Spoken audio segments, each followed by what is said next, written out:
আসসালামু আলাইকুম। Impel building ডিজাইনে আপনাদেরকে স্বাগতম। আশা করি সবাই ভালো আছেন। আজকের এই ভিডিওতে আমরা খুব সুন্দর একটা তিনতলা বাড়ির ডিজাইন দেখব।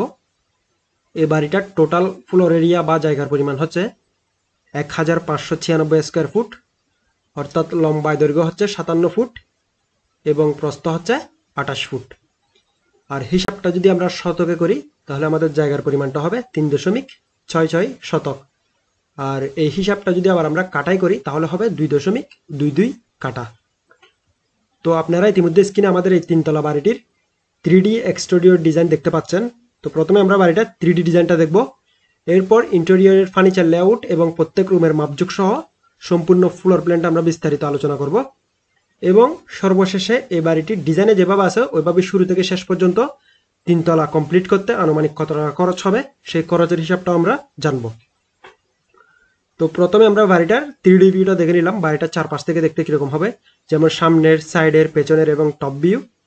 আর বাড়িটার সামনের যে বারান্দাটি রয়েছে, বারান্দাগুলি রয়েছে সেগুলো খুব সুন্দরভাবে ডিজাইন করা হয়েছে এবং যে বাড়িটার কালার কম্বিনেশনটা করা হয়েছে সেটাও খুব সুন্দরভাবে করা হয়েছে। তো 3D ডিজাইন দেখার পর এবার আমরা বাড়িটার ফ্লোর প্ল্যান বিস্তারিত দেখব। এর জন্য আমরা এটার ফ্লোর প্ল্যানে চলে যাচ্ছি। তো এটা হচ্ছে আমাদের এই তিনতলা বাড়িটার ফ্লোর প্ল্যান। এখানে আমরা দুইটা প্ল্যান দেখতে পাচ্ছি, একটা হচ্ছে গ্রাউন্ড ফ্লোর প্ল্যান আর একটা হচ্ছে ফার্স্ট এবং সেকেন্ড ফ্লোর প্ল্যান। অর্থাৎ আমাদের এই তিনতলা বাড়িটার নিচতলাটা এই প্ল্যান অনুযায়ী হবে। এরপরে ফার্স্ট ফ্লোর এবং সেকেন্ড ফ্লোর অর্থাৎ বাকি দুই ফ্লোর এই প্ল্যান অনুযায়ী হবে। তো প্রথমে আমরা গ্রাউন্ড ফ্লোরটা দেখব। তো আমাদের এই শুরু থেকে আমরা যদি দেখি, তো প্রথমে আমরা ডাইমেনশনটা দেখি। এটা হচ্ছে 57 ফিট বাই 28 ফিট, অর্থাৎ লম্বায় এই কোণা থেকে এই কোণা পর্যন্ত হচ্ছে 57 ফিট আর প্রস্থ এই কোণা থেকে এই কোণা পর্যন্ত হচ্ছে 28 ফিট। আর এটার এন্ট্রি হচ্ছে আমাদের সামনে, এখানে একটা পোর্চ আছে, আমাদের এন্ট্রিটা হচ্ছে সিঁড়ির নিচ দিয়ে, অর্থাৎ এদিকে আমাদের এন্ট্রি হবে। এন্ট্রি হওয়ার পর প্রথমে আমাদের রয়েছে সিঁড়ি। তো সিঁড়ির ডাইমেনশনটা যদি আমরা দেখি, আমরা এটাকে একটু জুম করব। তো সিঁড়ির ডাইমেনশনটা হচ্ছে 7 ফিট বাই 17 ফিট 2 ইঞ্চি। এরপর সিঁড়ি থেকে আমাদের এখানে মেন দরজাটা থাকবে, এই দরজা যদি আমরা এন্ট্রি করবো। এন্ট্রি করার পরে শুরুতে আমাদের রয়েছে এদিকে ডাইনিং রুম আর এদিকে হচ্ছে ড্রয়িং রুম। তো ডাইনিং রুমটা হচ্ছে 11 ফিট বাই 12 ফিট 8 ইঞ্চি। আর এদিকে যদি আমরা আসি, এই যে এদিকে এটা হচ্ছে আমাদের ড্রয়িং এর দরজা হচ্ছে এটা। ড্রয়িংটা হচ্ছে 9 ফিট বাই 10 ফিট 5 ইঞ্চি। আর আমাদের ডাইনিং এর সাথে রয়েছে হচ্ছে কিচেনটা হচ্ছে 8 ফিট 9 ইঞ্চি বাই 7 ফিট। তারপর আমরা যদি এদিকে আসি, এদিক থেকে আসি, এখানে একটা বেডরুম রয়েছে। বেডরুমটা হচ্ছে 10 ফিট 10 ইঞ্চি বাই 10 ফিট 6 ইঞ্চি। বেডরুমের দরজা হচ্ছে এটা। এরপর আমাদের এদিকে আরো একটা বেডরুম রয়েছে। বেডরুমটা হচ্ছে 12 ফিট 11 ইঞ্চি বাই 13 ফিট 11 ইঞ্চি। তারপর এখানে আর একটা বেডরুম রয়েছে। বেডরুমটার দরজা হচ্ছে এটা, 12 ফিট 11 ইঞ্চি বাই 12 ফিট 11 ইঞ্চি। এটার সাথে আবার একটা অ্যাটাচ টয়লেট রয়েছে। টয়লেটটা হচ্ছে 3 ফিট 6 ইঞ্চি বাই 7 ফিট। এরপর আমরা যদি এদিকে আসি, তো ড্রয়িং দিয়ে এখানে আসলে এখানে আমাদের আরো একটা বেডরুম রয়েছে। বেডরুমের দরজা হচ্ছে এটা, আর বেডরুমটা হচ্ছে 10 ফিট 10 ইঞ্চি বাই 13 ফিট 10 ইঞ্চি। আর এদিকে আমাদের একটা অ্যাটাচ টয়লেট রয়েছে 3 ফিট 6 ইঞ্চি বাই 8 ফিট।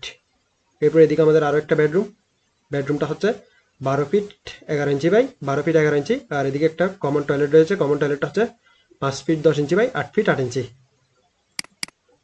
তো আমাদের এখানে প্রত্যেক রুমের মাপজোকগুলি যেভাবে আছে, ঠিক গ্রাউন্ড ফ্লোরে যেভাবে আছে আমাদের ফার্স্ট ফ্লোর এবং সেকেন্ড ফ্লোরে একই রকম থাকবে। অর্থাৎ প্রত্যেকটা রুমের মাপজোক কিন্তু সেম। এখানে bedroom drawing 9 feet by 10 feet 5 inch, dining এদিকে 11 ফিট বাই 12 ফিট 8 ইঞ্চি, ঠিক আমাদের এই গ্রাউন্ড ফ্লোরের মতো।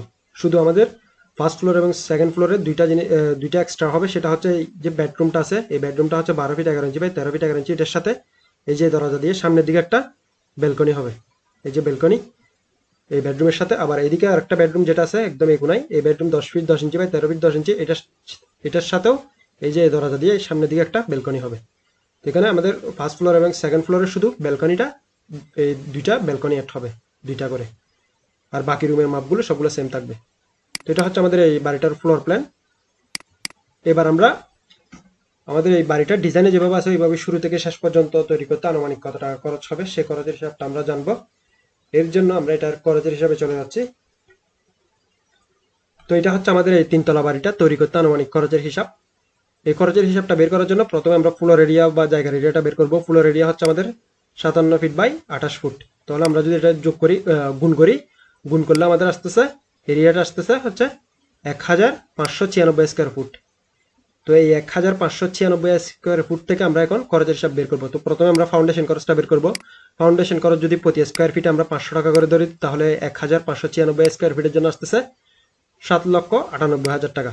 তিনতলা ফাউন্ডেশনের জন্য হিসাব করতেছি, 7,98,000 টাকা। এরপর প্রতি তলার খরচ, অর্থাৎ প্রতি একতলার জন্য কাস্টিং খরচ, কলাম, বিম, ছাদ। তো প্রতি স্কোয়ার ফিটে যদি আমরা 600 টাকা করে ধরি, তাহলে আমাদের আসতেছে 9,57,600 টাকা। এরপরে ফিনিশিং কাজের খরচ, অর্থাৎ কলাম, বিম, ছাদ বাদ দিয়ে বাকি যে কাজগুলো আছে, যেমন প্লাস্টার, গাঁথুনি, সিলিং, দরজা, জানালা, টাইলস ইত্যাদি সব কিছু মিলে প্রতি স্কোয়ার ফিটে যদি আমরা 800 টাকা করে ধরি, তাহলে আমাদের আসতেছে 12,76,800 টাকা। এবার যদি আমরা টোটাল একটা হিসাব করি তিনতলার জন্য, তো প্রথমে আমরা কাস্টিং কাজের খরচ 9,57,600 লিখবো, এটার সাথে যোগ করবো হচ্ছে ফিনিশিং কাজের খরচ 12,76,800 লিখার পরে এটাকে যোগ করব, যোগ করে যেইটা আসবে সেটার সাথে আমরা গুণ করব হচ্ছে 3 দিয়ে গুণ করব, কারণ আমাদের বাড়িটা 3 তলা, তাহলে কাস্টিং এবং ফিনিশিং কাজের খরচ এখানে 3 বার হবে। 3 দ্বারা গুণ করে যেটা আসবে সেটার সাথে আমরা আবার যোগ করব হচ্ছে ফাউন্ডেশন খরচটা 7,98,000 টাকা। যোগ করার পর টোটাল যদি আমরা করি, আমাদের আসতেছে 75,01,200 টাকা। তাহলে আমাদের এই 3 তলা বাড়িটা সম্পূর্ণ একদম শুরু থেকে শেষ পর্যন্ত তৈরি করতে আনুমানিক খরচ হবে 75,01,200 টাকা। তোমাদের আজকের ভিডিওটা এতটুকুই, আমি এখানে বিদায় নিচ্ছি। আল্লাহ হাফেজ।